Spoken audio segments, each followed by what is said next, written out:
El pequeño libro de Epicteto llamado Enquiridión o Manual ha desempeñado un papel desproporcionadamente grande en el surgimiento de las actitudes modernas y de la filosofía moderna. Tan pronto como fue traducido a las lenguas vernáculas, se convirtió en un éxito de ventas entre los intelectuales independientes, entre los pensadores anticristianos y entre los filósofos de corte subjetivo. Montaigne tenía un ejemplar del Enquiridión entre sus libros. Pascal rechazó violentamente el orgullo megalómano del filósofo estoico. Federico el Grande llevaba el libro consigo en todas las campañas. Fue una fuente de inspiración y estímulo para Antonio, conde de Shaftesbury, en la grave enfermedad que acabó con su muerte. Muchas páginas de sus diarios contienen pasajes copiados del Enquiridión. Ha sido estudiado y ampliamente citado por filósofos escoceses como Francis Hutcheson, Adam Smith y Adam Ferguson, que valoraban la filosofía moral estoica por su conciliación de la dependencia social y la independencia personal. Que haya habido un renacimiento del estoicismo en los siglos de renacimiento que marcaron el surgimiento de la era moderna no fue mera casualidad. Las condiciones filosóficas, morales y sociales de la época se unieron para provocarlo. El estoicismo romano se había desarrollado en tiempos de despotismo como una filosofía de almas solitarias y valientes que habían reconocido el poder redentor de la razón filosófica en todos los fines morales y sociales de la vida. La filosofía como forma de vida hace a los hombres libres. Es la última batalla de la libertad en un mundo de servidumbre. Muchos elementos de la nueva era condujeron a un pensamiento que tenía afinidad estructural con el estoicismo romano. Los tiempos modernos habían creado al pensador independiente, al intelectual libre en una civilización secular. Los tiempos modernos habían destruido las libertades medievales y habían establecido el nuevo despotismo del Estado absoluto apoyado por la autoridad eclesiástica. Las filosofías modernas continuaron la tendencia básica del estoicismo de hacer de la conciencia subjetiva el fundamento de la filosofía. El énfasis estoico en los problemas morales era también atractivo en una época de rápida transición en la que se cuestionaban y reconsideraban todos los valores que antes se daban por sentados. Si bien es interesante observar la variedad de efectos producidos por este pequeño volumen, este epítome del sistema estoico de filosofía moral, estos efectos parecen aún más notables cuando consideramos que no estaba destinado a ser un tratado filosófico sobre el estoicismo para estudiantes. Más bien debía ser una guía para el estudiante avanzado de estoicismo, para mostrarle los mejores caminos hacia la meta de convertirse en un verdadero filósofo. Así, Epicteto y su Enquiridión ocupan una posición única en el estoicismo romano. Séneca y Marco Aurelio habían elegido la filosofía estoica como el sistema más adecuado para expresar sus problemas existenciales de independencia, soledad e historia. En esta empresa, Séneca avanzó enormemente hacia las ideas de la psicología social como subproducto de su conciencia de decadencia. En esto estaba cerca de Nietzsche, pero no se preocupó principalmente por la unidad del sistema estoico. Marco Aurelio transformó la doctrina filosófica en el régimen del gobernante solitario. A diferencia de ambos, Epicteto enseñaba la filosofía estoica como doctrina y como forma de vida. El Enquiridión es un resumen del estoicismo teórico y aplicado. Epicteto era hijo de una esclava y nació entre el 50 y el 60 después de Cristo en Hierópolis, en Frigia. No sabemos cómo llegó a Roma. Estuvo allí como esclavo de uno de los distinguidos libertos de Nerón que servía como secretario del emperador. Mientras estaba al servicio, Epicteto tomó cursos con Musonio Rufo, el filósofo estoico de moda, quien quedó impresionado por la personalidad sincera y dinámica del joven esclavo y lo formó como filósofo estoico. Epicteto se convirtió en un hombre libre y comenzó a enseñar filosofía en las esquinas, en el mercado, pero no tuvo éxito. Durante el gobierno de Domiciano, Epicteto, junto con muchos otros filósofos, fue exiliado de Roma, probablemente entre el 89 y el 92 después de Cristo. Se fue a Nicópolis, al otro lado de Actium, en el Epiro, donde dirigió su propia escuela. Estaba tan bien considerado y era tan apreciado que estableció la reputación del lugar como la ciudad de la escuela de Epicteto. Los estudiantes venían de Atenas y Roma para asistir a sus clases. Los ciudadanos particulares acudían a pedirle consejo y orientación. Algunos de sus alumnos regresaron a sus hogares para emprender las carreras tradicionales a las que estaban socialmente obligados. Otros asumieron el modo de vida filosófico para escapar a la esfera de la libertad estoica. Entre los alumnos se encontraba un joven romano, Flavio Arriano, que tomó cursos en Nicópolis cuando Epicteto ya era mayor. Flavio, que había nacido en el año 108 después de Cristo, era uno de los íntimos de Adriano, que lo nombró cónsul en el año 130 después de Cristo. Probablemente estudió con Epicteto entre los años 123 y 126 después de Cristo.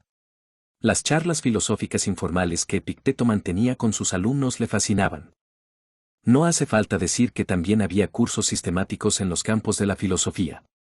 Pero fueron los discursos informales los que convencieron a Arriano de que finalmente había descubierto a un Sócrates estoico o a un Diógenes estoico, que no se limitaba a enseñar una doctrina, sino que vivía la verdad.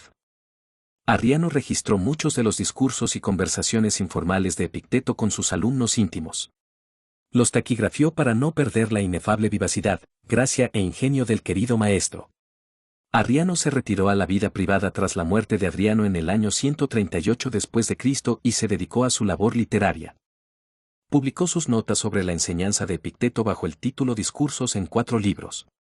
El Enquiridión, que también fue ordenado por Arriano, es un breve resumen de las ideas básicas de la filosofía estoica y una introducción a las técnicas necesarias para transformar la filosofía estoica en una forma de vida. Así pues, no disponemos de ningún escrito original de Epicteto.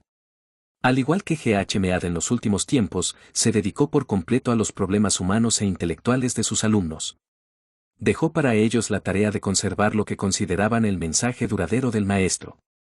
A diferencia de Séneca y Marco Aurelio, Epicteto no tenía un enfoque subjetivo de las doctrinas estoicas. La filosofía moral era el centro de su enseñanza, y la epistemología era solo instrumental. Incluso es lícito decir que tomó la física o la cosmología con demasiada ligereza. Si se admite esto, hay que admitir que está completamente absorbido por los fundamentos del pensamiento estoico tal como se presenta en el Enquiridión. La personalidad de Epicteto está totalmente integrada en el acto de razonamiento que establece la conformidad con la naturaleza. Hay que mencionar una diferencia notable entre los discursos y el Enquiridión. Los discursos son una imagen viva del maestro en acción, presentan el proceso de filosofar, no el producto acabado. Muestran al entusiasta y al sobrio, al realista y al patético moralista en perspectivas constantemente cambiantes, determinadas por los cambiantes estudiantes con sus diversas preocupaciones, problemas y preguntas, sus enseñanzas, sus formulaciones. Tienen referencia directa a las diversas situaciones de la vida en las que los estudiantes deben aplicar y practicar la enseñanza estoica del maestro. No se omite ninguna situación humana, como guía de conducta, la filosofía tiene relevancia para todos.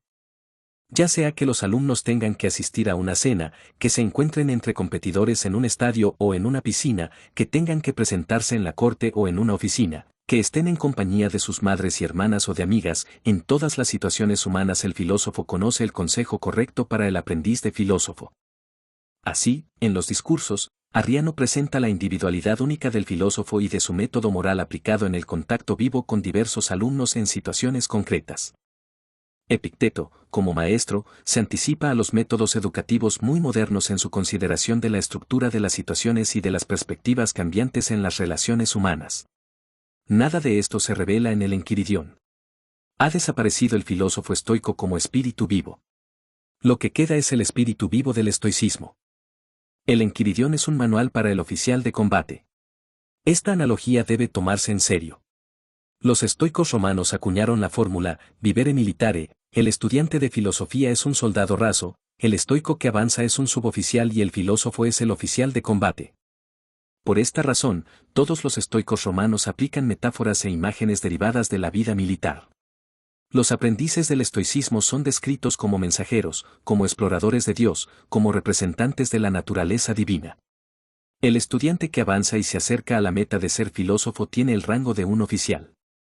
Ya es capaz de establecer la libertad interior y la independencia.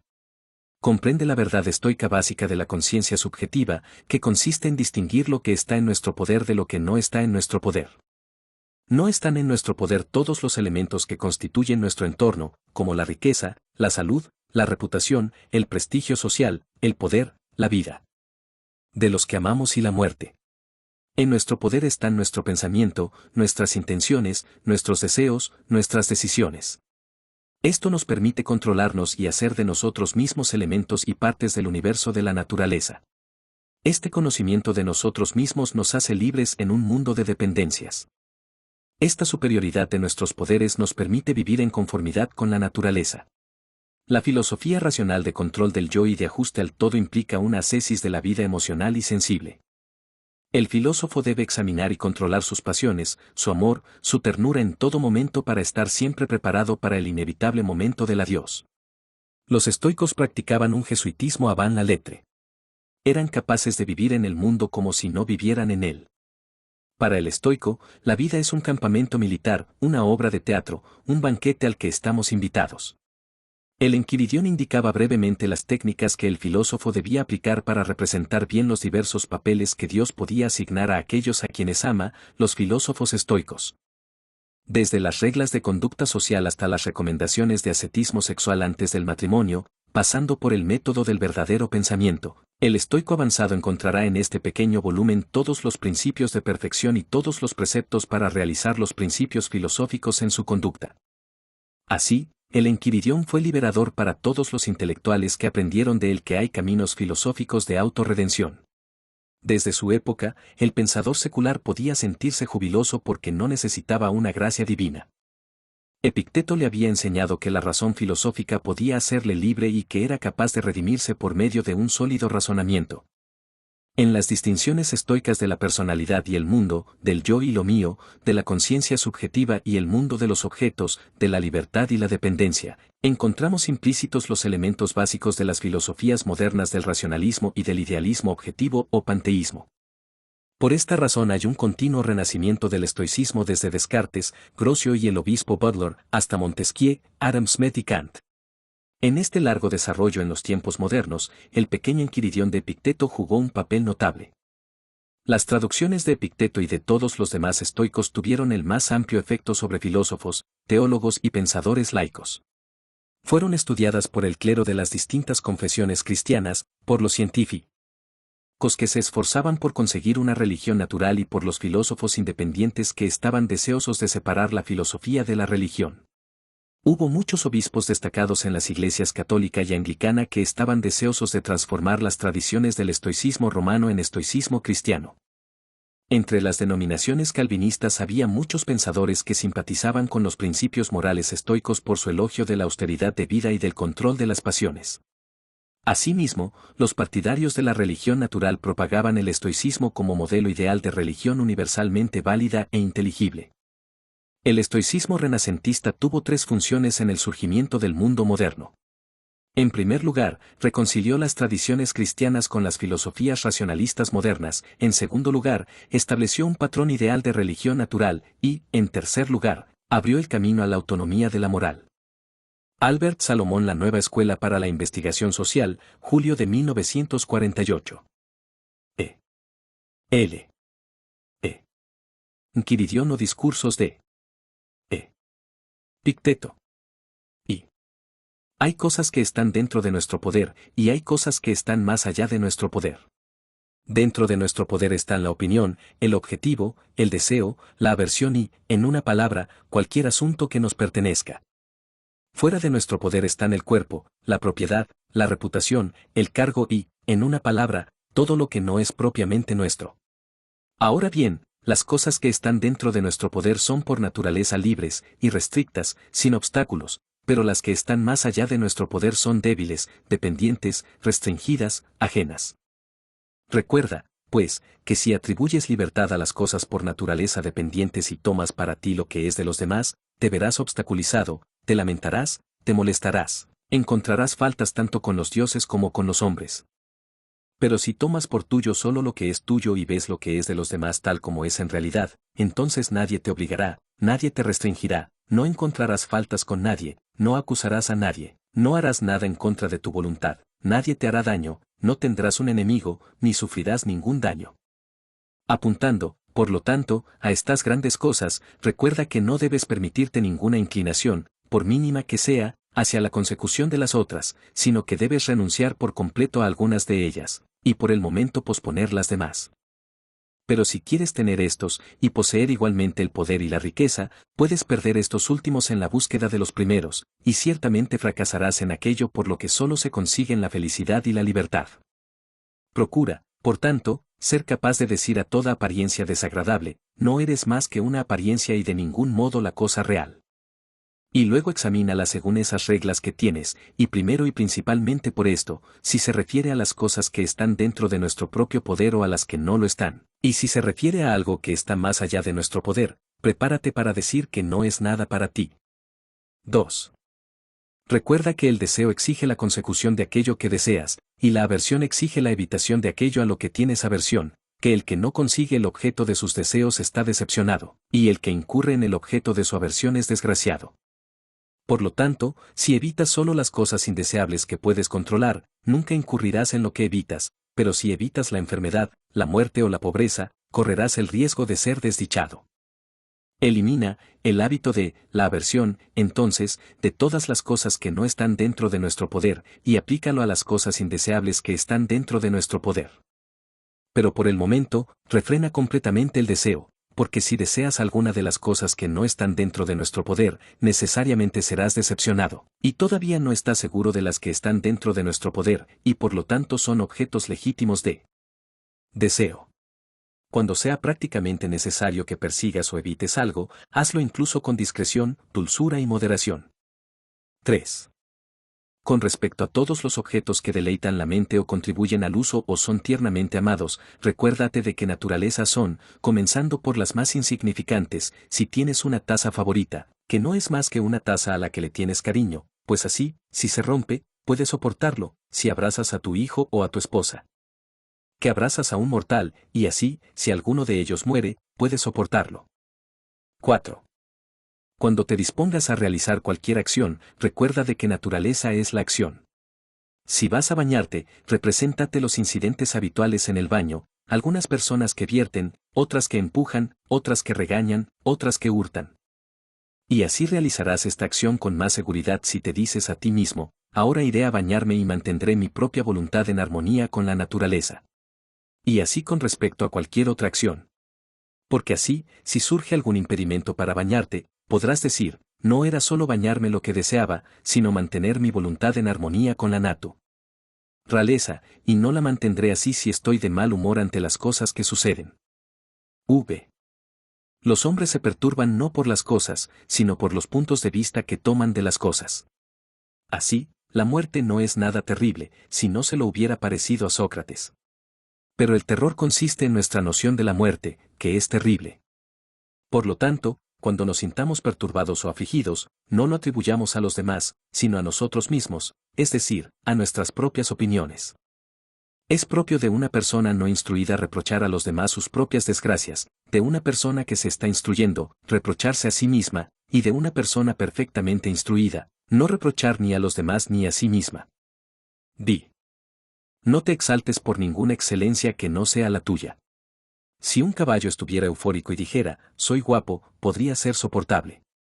Pero cuando estés eufórico y digas, tengo un caballo hermoso, debes saber que estás eufórico solo por el mérito del caballo. ¿Qué es entonces lo tuyo? El uso de los fenómenos de la existencia. De modo que cuando estés en armonía con la naturaleza en este aspecto, estarás eufórico con alguna razón, porque estarás eufórico por algún bien propio. 7. Como en un viaje, cuando el barco está anclado, si vas a la orilla a por agua, puedes entretenerte en coger un marisco o una trufa en el camino, pero tus pensamientos deben estar inclinados hacia el barco, y perpetuamente atentos, no sea que el capitán llame y entonces debas dejar todas estas cosas.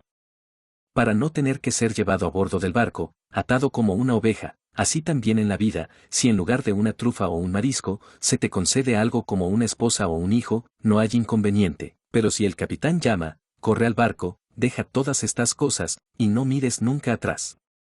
Pero si eres viejo, no te alejes nunca de la nave, no sea que faltes cuando te llamen. 8. No exijas que los acontecimientos sucedan como tú quieres, pero desea que sucedan como suceden, y te irá bien. 9. La enfermedad es un impedimento para el cuerpo, pero no para la voluntad si no le agrada. La cojera es un impedimento para la pierna, pero no para la voluntad, y dite esto con respecto a todo lo que sucede. Pues encontrarás que es un impedimento para otra cosa, pero no verdaderamente para ti mismo. Ante cada accidente, acuérdate de volverte hacia ti mismo e indagar qué facultad tienes para su uso. Si te encuentras con una persona guapa, encontrarás que la facultad necesaria es la continencia, si el dolor, la fortaleza, si la injuria, la paciencia. Y cuando estés así habituado, los fenómenos de la existencia no te abrumarán. 11. Nunca digas de nada, lo he perdido, sino, lo he recuperado. ¿Ha muerto tu hijo? Está restaurado. ¿Ha muerto tu mujer? Está recuperada. ¿Te han quitado tu patrimonio? También se restablece. Pero fue un hombre malo quien lo tomó. ¿Qué es para ti por cuyas manos el que lo dio lo ha vuelto a exigir? Mientras te permite poseerla, tenla como algo que no te pertenece, como hacen los viajeros en una posada. 12. Si quieres mejorar, deja de lado razonamientos como estos: si descuido mis asuntos, no tendré manutención; si no castigo a mi criado, no servirá para nada. Porque más vale morir de hambre, exento de penas y temores, que vivir en la opulencia con perturbación, y más vale que tu criado sea malo que tu infeliz. Empieza, pues, por las cosas pequeñas. ¿Se derrama un poco de aceite o se roba un poco de vino? Dígase a sí mismo: este es el precio que se paga por la paz y la tranquilidad, y nada se ha de tener por nada. Y cuando llames a tu criado, considera que es posible que no acuda a tu llamada, o, si lo hace, que no haga lo que deseas. Pero no es en absoluto deseable para él, y muy indeseable para ti, que esté en su mano causarte alguna molestia. 13. Si quieres mejorar, conténtate con que te consideren tonto y aburrido en lo que respecta a lo externo. No desees que te crean que sabes algo, y aunque a los demás les parezca que eres alguien, desconfía de ti mismo. Pues ten por seguro que no es fácil a la vez mantener tu voluntad en armonía con la naturaleza y asegurar lo externo, pero mientras estés absorto en lo uno, debes necesariamente descuidar lo otro. 14. Si deseas que tus hijos, tu mujer y tus amigos vivan eternamente, eres un insensato, pues deseas que estén en tu poder cosas que no lo están, y que lo que es de otro sea tuyo. De la misma manera, si deseas que tu siervo no tenga ninguna falta, eres un insensato, pues deseas que el vicio no sea vicio, sino otra cosa. Pero si deseas no ser defraudado en tus deseos, eso está en tu poder. Ejerce, pues, lo que está en tu poder. El maestro de un hombre es aquel que puede conferir o quitar lo que ese hombre busca o rehúye. Quien quiera, pues, ser libre, que no desee nada, que no rechace nada que dependa de otros, de lo contrario, será necesariamente un esclavo. 15. Recuerda que debes comportarte como en un banquete. ¿Te traen algo? Extiende la mano y toma una parte moderada. ¿Pasa por tu lado? No lo detengas. ¿Aún no ha llegado? No anheles desearlo, sino que espera a que te llegue. Lo mismo ocurre con los hijos, la esposa, el cargo, las riquezas, y alguna vez serás digno de festejar con los dioses. Y si ni siquiera tomas las cosas que se te proponen, sino que eres capaz incluso de renunciar a ellas, entonces no solo serás digno de festejar con los dioses, sino también de gobernar con ellos. Porque, haciendo esto, Diógenes y Heráclito, y otros como ellos, se convirtieron merecidamente en divinos, y así fueron reconocidos. 16. Cuando veas a alguien llorar de pena, ya sea porque su hijo se ha marchado al extranjero o porque ha sufrido en sus asuntos, procura no dejarte vencer por el mal aparente, sino discrimina y prepárate para decir: lo que le duele a este hombre no es este suceso en sí mismo, pues a otro hombre podría no dolerle, sino el punto de vista que elige adoptar al respecto. En cuanto a la conversación, sin embargo, no desdeñes acomodarte a él y, si es necesario, gemir con él. Ten cuidado, sin embargo, de no gemir también interiormente. 17. Acuérdate de que eres un actor en un drama de la clase que el autor elija: si es corto, entonces en uno corto; si es largo, entonces en uno largo. Si le agrada que representes a un pobre, o a un lisiado, o a un gobernante, o a un ciudadano particular, procura que lo hagas bien. Porque esto es lo que te corresponde: actuar bien el papel dado, pero elegirlo pertenece a otro. 18. Cuando un cuervo grazne desafortunadamente, no te dejes vencer por las apariencias, sino discrimina y di: nada se me presagia, ni a mi mísero cuerpo, ni a mi propiedad, ni a mi reputación, ni a mis hijos, ni a mi esposa. Pero para mí todos los presagios son afortunados y quiero. Porque todo lo que ocurra, me corresponde sacar provecho de ello. 19. Puedes ser inconquistable si no entras en ningún combate en el que no esté en tu mano vencer. Cuando, por tanto, veas a alguien eminente en honores o poder, o en alta estima por cualquier otro motivo, ten cuidado de no dejarte desconcertar por las apariencias y de declararlo feliz. Porque si la esencia del bien consiste en las cosas que están en nuestro propio poder, no habrá lugar para la envidia o la emulación.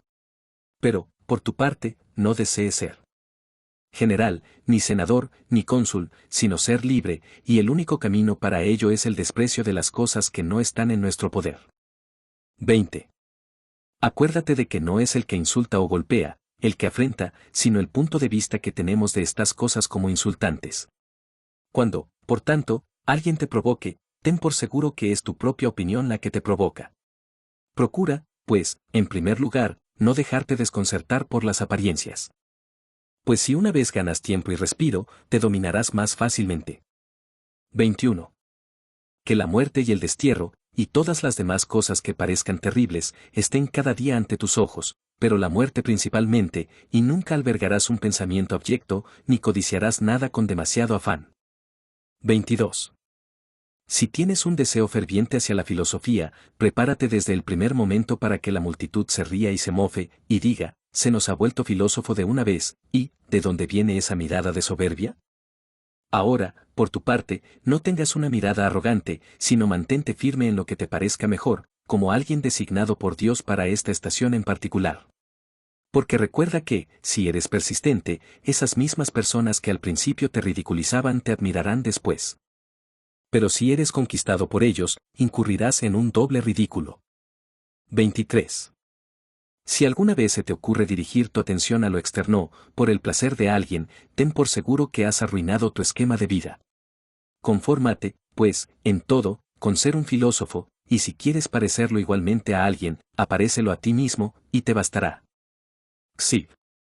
Que no te angustien consideraciones como estas, viviré en el descrédito y no seré nadie en ninguna parte. Porque si el descrédito es un mal, no puedes estar más envuelto en el mal por otro que en la bajeza. ¿Es, pues, asunto tuyo conseguir el poder o ser admitido en un espectáculo? En absoluto. ¿Cómo es entonces, después de todo, este descrédito? ¿Y cómo es cierto que no serás nadie en ninguna parte cuando deberías ser alguien solo en aquellas cosas que están dentro de tu propio poder, en las que puedes ser de la mayor consecuencia? Pero mis amigos no tendrán ayuda. ¿Qué quieres decir con sin ayuda? No tendrán dinero de ti, ni los harás ciudadanos romanos. ¿Quién te ha dicho, pues, que estas son las cosas que están en nuestro poder, y no los asuntos de otros? ¿Y quién puede dar a otro lo que él mismo no tiene? Bien, pero consíguelos, entonces, para que nosotros también tengamos una parte. Si puedo obtenerlas con la preservación de mi propio honor, fidelidad y respeto a mí mismo, muéstrame el camino y las obtendré, pero si me exiges que pierda mi propio bien, para que tú puedas ganar lo que no es bueno, considera cuán irrazonable y necio eres. Además, ¿qué prefieres tener, una suma de dinero o un amigo fiel y honorable? Antes, pues, de ayudarme a ganar este carácter que de exigirme que haga aquellas cosas por las que pueda perderlo. Bien, pero mi país, decís, en la medida en que depende de mí, estará sin asistencia. Aquí, de nuevo, ¿a qué asistencia te refieres? ¿No tendrá pórticos ni baños que tú le proporciones? ¿Y qué significa eso? Pues que ni un herrero la provee de zapatos, ni un zapatero de armas. Basta con que cada uno se ocupe plenamente de sus propios asuntos. ¿Y si la proveyerais de otro ciudadano fiel y honorable, no le sería útil? Sí. Por lo tanto, tampoco tú mismo le eres inútil. ¿Qué lugar, entonces, dices, ocuparé en el Estado? El que puedas ocupar con la conservación de tu fidelidad y honor. Pero si, por querer ser útil a aquel, pierdes estos, ¿cómo podrás servir a tu patria si te has vuelto infiel y desvergonzado?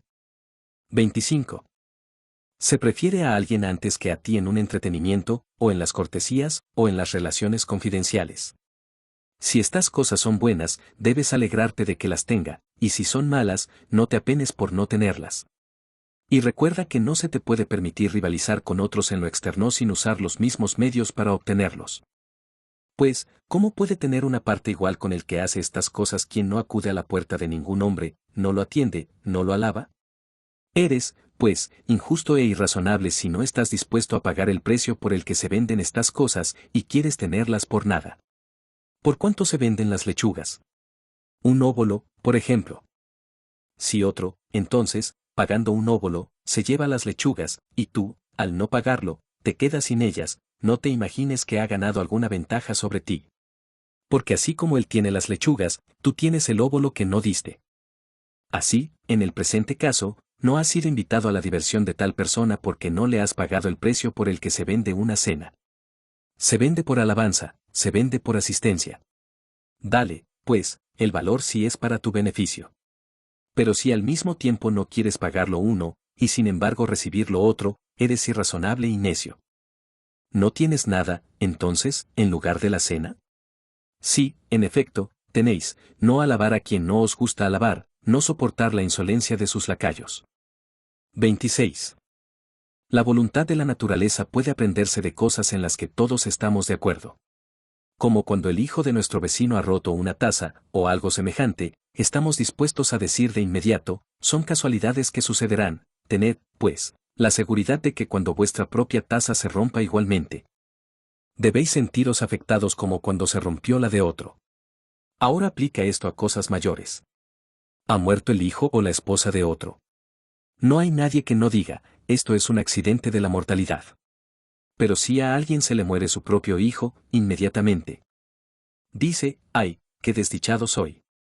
Hay que recordar siempre cómo nos afecta oír lo mismo respecto a los demás. 27. Como una marca no se establece para no alcanzar el objetivo, así tampoco existe la naturaleza del mal en el mundo. 28. Si una persona hubiera entregado tu cuerpo a algún transeúnte, ciertamente te enfadarías.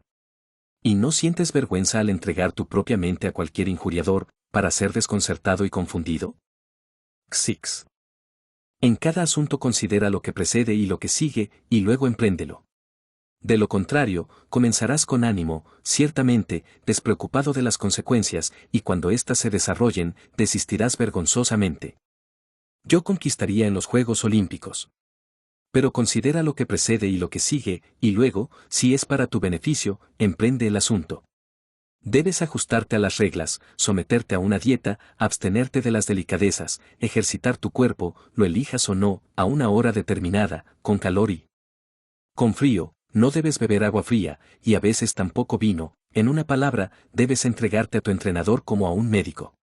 Entonces, en el combate, puedes ser arrojado a una zanja, dislocarte el brazo, torcerte el tobillo, tragar abundante polvo, recibir azotes, por negligencia, y, después de todo, perder la victoria.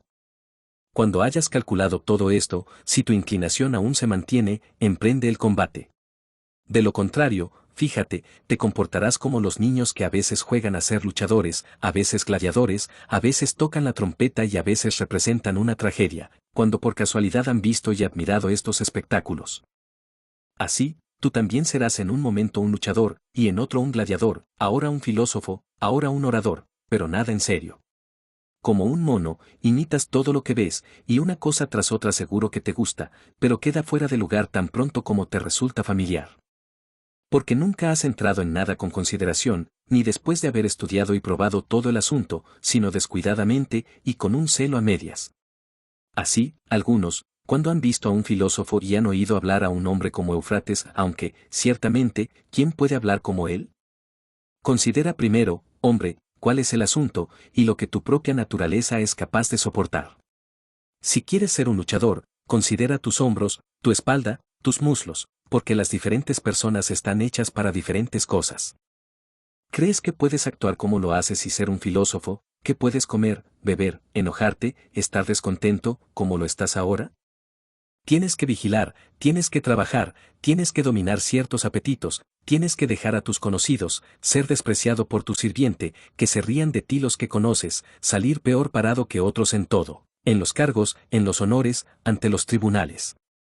Cuando hayas considerado plenamente todas estas cosas, acércate, si te place, es decir, si, al separarte de ellas, tienes la intención de comprar serenidad, libertad y tranquilidad. Si no es así, no vengas aquí, no seas, como los niños, ahora un filósofo, luego un publicano, luego un orador, y luego uno de los oficiales del César. Estas cosas no son coherentes. Debes ser un solo hombre, ya sea bueno o malo. Debes cultivar tu propia razón o bien la externa, aplicarte a las cosas de dentro o de fuera, es decir, ser un filósofo o uno de la plebe. Besos. Los deberes se miden universalmente por las relaciones. ¿Es cierto hombre tu padre? Esto implica cuidarlo, someterse a él en todo, recibir pacientemente sus reproches, su corrección. Pero es un mal padre. Entonces, ¿tu vínculo natural es con un buen padre? No, sino un padre. ¿Es un hermano injusto? Pues conserva tu propia relación justa hacia él. No consideres lo que él hace, sino lo que tú debes hacer para mantener tu propia voluntad en un estado conforme a la naturaleza, pues otro no puede herirte si no te pleis. Entonces serás herido cuando consientas en ser herido. Así, pues, si te acostumbras a contemplar las relaciones de prójimo, de ciudadano, de comandante, podrás deducir de cada una los deberes correspondientes. XXXI. Ten la certeza de que la esencia de la piedad hacia los dioses radica en esto, en formarte opiniones correctas respecto a ellos, en cuanto a que existen y gobiernan el universo justamente y bien. Y fíjate en esta resolución, para obedecerlos, y ceder ante ellos, y seguirlos de buen grado en medio de todos los acontecimientos, como regidos por la más perfecta sabiduría. Porque así nunca encontrarás faltas en los dioses, ni los acusarás de descuidarte. Y no es posible que esto se afecte de otra manera que no sea apartándose de las cosas que no están dentro de nuestro propio poder, y haciendo que el bien o el mal consistan solo en las que sí lo están. Porque si supones que otras cosas son buenas o malas, es inevitable que, cuando te decepcionen de lo que deseas o incurras en lo que quieres evitar, reproches y culpas a sus autores. Porque toda criatura está naturalmente formada para huir y aborrecer las cosas que parecen perjudiciales y lo que las causa, y para perseguir y admirar las que parecen beneficiosas y lo que las causa. Es impracticable, pues, que quien se supone perjudicado se alegre de la persona que, según piensa, le perjudica, así como es imposible alegrarse del propio perjuicio. De ahí también que un padre sea injuriado por su hijo cuando no le imparte las cosas que le parecen buenas, y esto hizo que Polinices y Eteocles se enemistaran mutuamente, ese imperio les parecía bueno a ambos. Por este motivo, el agricultor injuria a los dioses, y lo mismo hacen, el marinero, el comerciante o los que han perdido a su mujer o a su hijo. Porque donde está nuestro interés, allí también se dirige la piedad. De modo que quien se cuida de regular sus deseos y aversiones como debe, se cuida también de la piedad. Pero también incumbe a cada uno ofrecer libaciones y sacrificios y primicias, según las costumbres de su país, con pureza, y no con descuido ni negligencia, ni con avaricia, ni tampoco con extravagancia. 32. Cuando recurras a la adivinación, recuerda que no sabes cuál será el suceso, y vienes a aprenderlo del adivino, pero de qué naturaleza es lo sabías antes de venir, al menos, si eres de mente filosófica. Porque si está entre las cosas que no están en nuestro poder, no puede ser de ninguna manera ni bueno ni malo.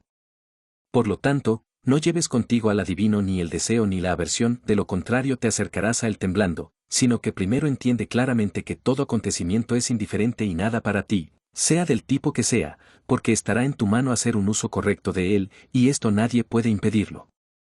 Acude entonces con confianza a los dioses como tus consejeros, y después, cuando te den algún consejo, recuerda qué consejeros has asumido, y cuyo consejo desatenderás si lo desobedeces. Acude a la adivinación como lo prescribió Sócrates, en los casos en que toda la consideración se relaciona con el acontecimiento, y en los que no se ofrecen oportunidades mediante la razón o cualquier otro arte para descubrir el asunto en cuestión. Cuando, por lo tanto, es nuestro deber compartir el peligro de un amigo o de nuestro país, no debemos consultar al oráculo sobre si lo compartiremos con ellos o no. Porque aunque el adivino nos advierta que los auspicios son desfavorables, esto no significa más que se presagia la muerte o la mutilación o el exilio. Pero tenemos la razón dentro de nosotros, y nos dirige, incluso con estos riesgos, a permanecer junto a nuestro amigo y nuestro país. Atended, pues, al mayor adivino, el dios Pitón, que una vez expulsó del templo a quien se desentendió de salvar a su amigo. 33. Comienza por prescribirte un carácter y una conducta que puedas conservar tanto a solas como en compañía. Guarda casi siempre silencio, o habla solo lo necesario y con pocas palabras. Podemos, sin embargo, entrar en el discurso con moderación a veces, cuando la ocasión lo requiera, pero que no se trate de ninguno de los temas comunes, como los gladiadores, o las carreras de caballos, o los campeones de atletismo, o la comida, o la bebida, los temas vulgares de la conversación, y especialmente no sobre los hombres. Ya sea para culpar, o alabar, o hacer comparaciones. Si puedes, entonces, con tu propia conversación, llévala de tu compañía a temas apropiados, pero si te encuentras entre extraños, guarda silencio. No permitas que tu risa sea fuerte, frecuente o abundante. Evita los juramentos, si es posible, por completo, en todo caso, en la medida de tus posibilidades. Evita las diversiones públicas y vulgares, pero si alguna vez se te presenta la ocasión, mantén tu atención en el tramo, para no caer imperceptiblemente en la vulgaridad. Porque ten por seguro que si una persona es tan pura, si su compañero se corrompe, el que conversa con él también se corromperá. No proveas las cosas relacionadas con el cuerpo más allá de lo que requiere la necesidad absoluta, como la comida, la bebida, el vestido, la casa, el séquito. Pero deja de lado todo lo que mira hacia el espectáculo y el lujo. Antes de casarte, guárdate con toda tu capacidad de no tener relaciones ilícitas con las mujeres, pero no seas poco caritativo ni severo con los que son inducidos a ello, ni te jactes frecuentemente de que tú mismo haces lo contrario. Si alguien te dice que cierta persona habla mal de ti, no te excuses de lo que se dice de ti, sino responde: ignoraba mis otras faltas, si no, no habría mencionado solo estas. No es necesario que aparezcas a menudo en los espectáculos públicos, pero si alguna vez hay una ocasión propicia para que estés allí, no te muestres más solícito por ningún otro que por ti mismo, es decir, desea que las cosas sean solo como son, y que solo gane el mejor, porque así nada irá en tu contra. Pero abstente por completo de aclamaciones y burlas y de emociones violentas. Y cuando te vayas, no discutas mucho sobre lo que ha pasado y que no contribuye en nada a tu propia enmienda. Porque por tal discurso parecería que os habéis deslumbrado con el espectáculo. No te apresures a asistir a los recitales privados, pero si asistes, conserva tu gravedad y dignidad, y evita, sin embargo, hacerte desagradable. Cuando vayas a conferenciar con cualquier persona, y especialmente con alguien que parezca tu superior, represéntate cómo se comportarían Sócrates o Zenón en tal caso, y no estarás en apuros para afrontar adecuadamente lo que pueda ocurrir. Cuando vayas a presentarte ante alguien con poder, imagínate que no lo encontrarás en casa, que te dejarán fuera, que no te abrirán las puertas, que no se fijará en ti. Sí, con todo esto, es tu deber ir, soporta lo que ocurra y nunca te digas: no valía tanto, porque esto es vulgar y propio de un hombre desconcertado por lo externo. En compañía, evita una mención frecuente y excesiva de tus propias acciones y peligros. Porque por muy agradable que sea para ti mismo aludir a los riesgos que has corrido, no es igualmente agradable para los demás escuchar tus aventuras. Evitad también el intento de provocar la risa, pues esto puede haceros caer fácilmente en la vulgaridad y, además, puede rebajaros en la estima de vuestros conocidos. También es peligroso acercarse a un discurso indecente. Por lo tanto, cuando ocurra algo de este tipo, aprovecha la primera oportunidad oportuna para reprender a quien se insinúa de esa manera, o, al menos, mediante el silencio, el rubor y una mirada seria, demuéstrate disgustado por tal conversación. 34. Si te deslumbra la apariencia de algún placer prometido, guárdate de que te desconcierte, pero deja que el asunto espere tu tiempo libre, y procúrate algún retraso. Trae entonces a tu mente los dos puntos del tiempo, aquel en el que disfrutarás del placer y aquel en el que te arrepentirás y te reprocharás, después de haberlo disfrutado, y pon delante de ti, en oposición a estos, cómo te alegrarás y te aplaudirás si te abstienes. Y aunque te parezca una gratificación oportuna, cuida de que sus tentaciones, atractivos y seducciones no te subyuguen, sino pon en oposición a esto cuanto mejor es tener conciencia de haber obtenido tan gran victoria. 35. Cuando hagas algo por un juicio claro de que debe hacerse, no rehuyas nunca que te vean hacerlo, aunque el mundo lo malinterprete, pues si no actúas bien, rehuye la acción misma. Si lo haces, ¿por qué temer a los que te censuran injustamente? 36. Como la proposición o es de día o es de noche tiene mucha fuerza en un argumento disyuntivo, pero ninguna en uno conjuntivo, así, en un banquete, elegir la mayor parte es muy adecuado al apetito corporal, pero totalmente inconsistente con el espíritu social del entretenimiento. Recuerda, pues, cuando comas con otro, no solo el valor para el cuerpo de las cosas que se te ponen delante, sino también el valor de la debida cortesía hacia tu anfitrión. 37. Si has asumido algún carácter más allá de tus fuerzas, te has rebajado mal en eso y has dejado uno que podrías haber apoyado. 38. Así como al caminar te cuidas de no pisar un clavo, ni de girar el pie, así también cuídate de no herir la facultad rectora de tu mente. Y si nos guardáramos de esto en cada acción, entraríamos en acción con más seguridad. 39. El cuerpo es para cada uno la medida adecuada de sus posesiones, como el pie lo es del zapato. Si, por tanto, te detienes en ella, mantendrás la medida, pero si te mueves más allá de ella, debes necesariamente ser llevado hacia adelante, como por un precipicio, como en el caso de un zapato, si vas más allá de su adecuación al pie. Viene primero a ser dorado, luego púrpura y después tachonado de joyas. Porque lo que sobrepasa la medida adecuada no tiene límite. XL. Las mujeres a partir de los 14 años son halagadas por los hombres con el título de amantes. Por lo tanto, al percibir que solo se las considera calificadas para dar placer a los hombres, comienzan a adornarse y a depositar en ello todas sus esperanzas.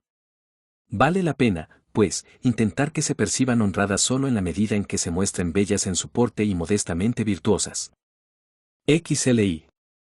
Es una marca de falta de intelecto gastar mucho tiempo en cosas relacionadas con el cuerpo, como ser inmoderado en los ejercicios, en comer y beber, y en el cumplimiento de otras funciones animales.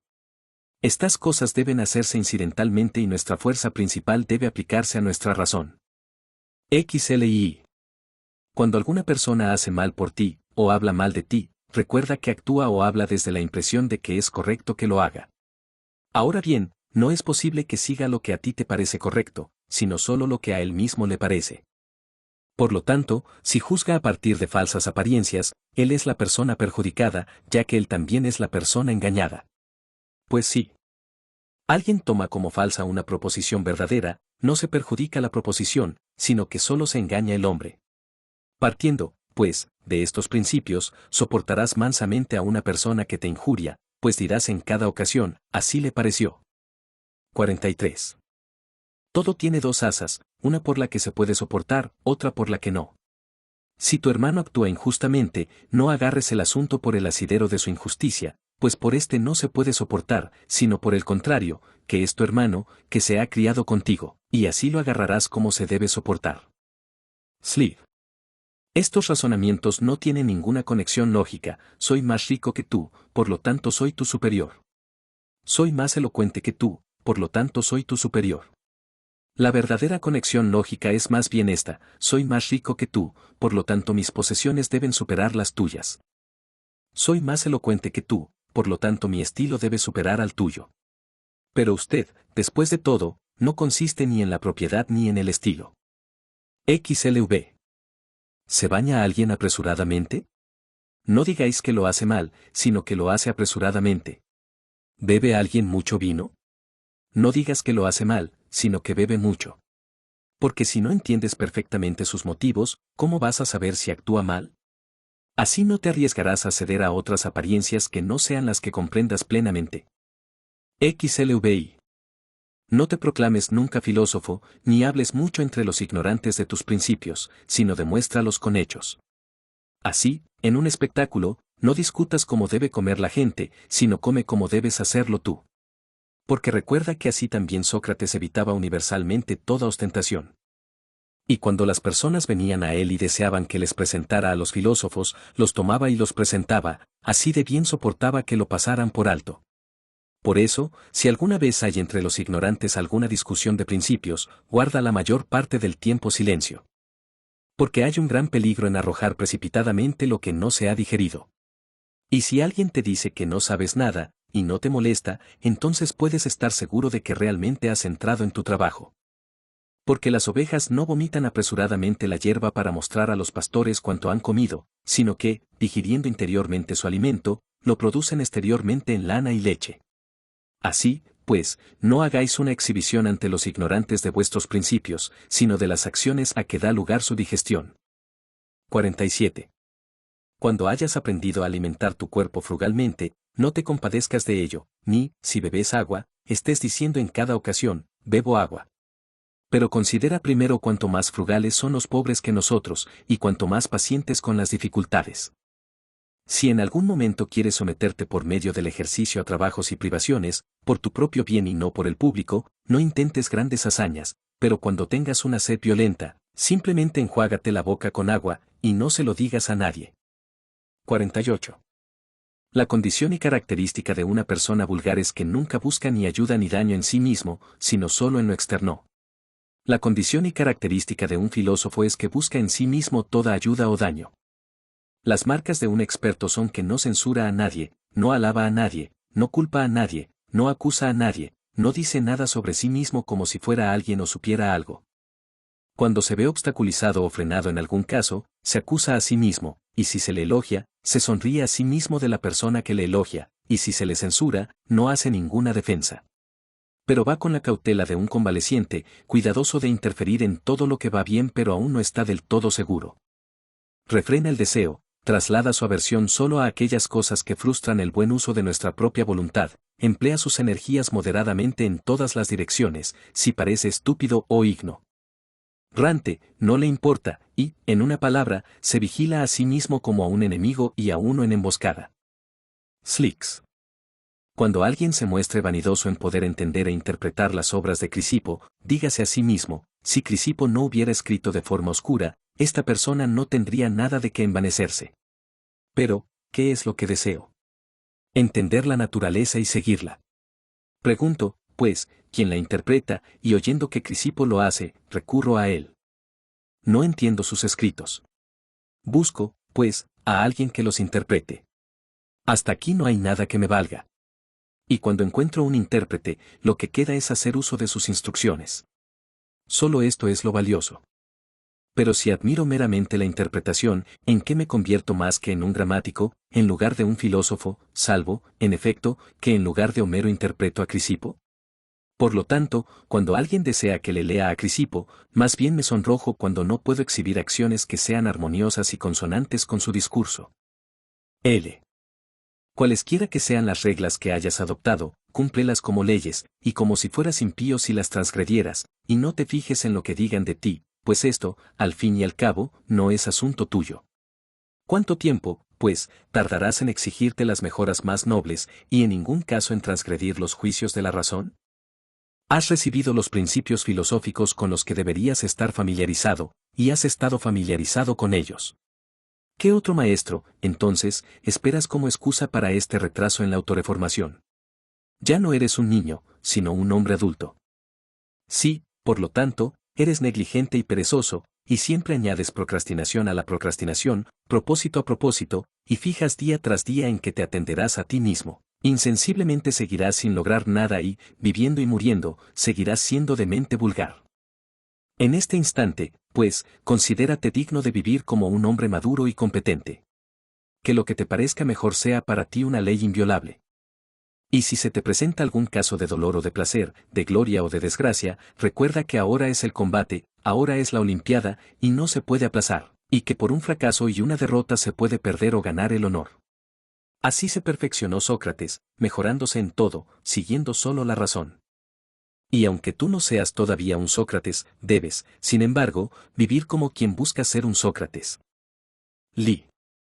El primer y más necesario tema de la filosofía es la aplicación práctica de los principios, como no debemos mentir; el segundo es el de las demostraciones, como porque no debemos mentir; el tercero, el que da fuerza y conexión lógica a los otros dos, como porque esto es una demostración.